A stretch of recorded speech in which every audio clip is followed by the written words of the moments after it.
I found that nothing in life is worthwhile unless you take risks. Nothing. Nelson Mandela said, there is no passion to be found playing small and settling for a life that's less than the one you're capable of living. Now, I'm sure in your experiences in school and applying to college and picking your major and deciding what you want to do with life, I'm sure people have told you to make sure you have something to fall back on. Make sure you got something to fall back on, honey. But I never understood that concept, having something to fall back on. If I'm going to fall, I don't want to fall back on anything except my faith. I want to fall forward. I figure at least this way I'll see what I'm going to hit.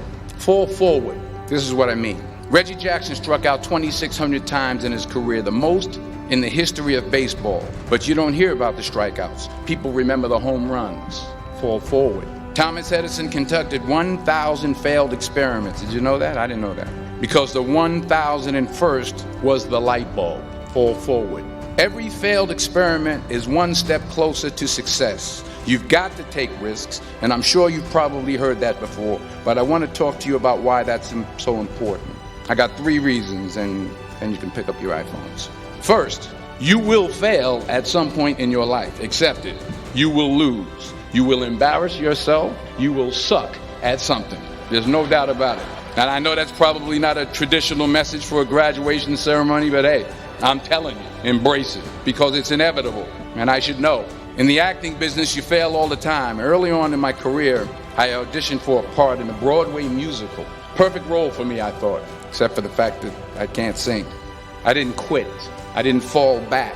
I walked out of there to prepare for the next audition, and the next audition, and the next audition. I prayed, and I prayed, but I continued to fail, and fail, and fail. But it didn't matter, because you know what? There's an old saying, you hang around the barbershop long enough, sooner or later you're going to get a haircut. So you will catch a break. Do you have the guts to fail? Here's my second point about failure. If you don't fail, you're not even trying.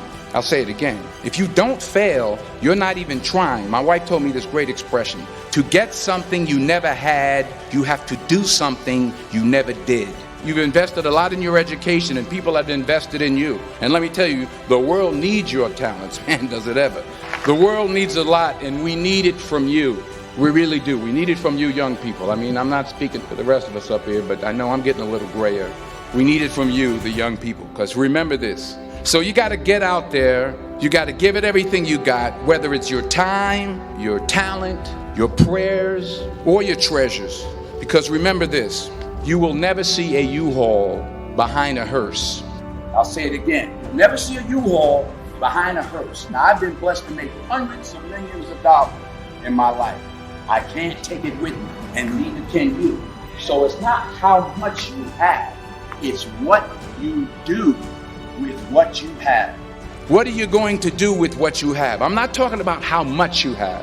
Some of you are business majors, some of you are theologians, nurses, sociologists. Some of you have money, some of you have patience, some of you have kindness, some of you have love, some of you have the gift of long suffering. Whatever it is, whatever your gift is, what are you going to do with what you have? All right, now here's my last point about failure. Sometimes it's the best way to figure out where you're going. Your life will never be a straight path. You know, you're always affected by opinion, but the more opinions there are of you, the less I look at them, because I just can't live my life based upon what other people think about me. So I can't concern myself too much with what other people think. You know, it's just not healthy. I don't think I could continue to do what I do if I was constantly worrying about what somebody thought about it.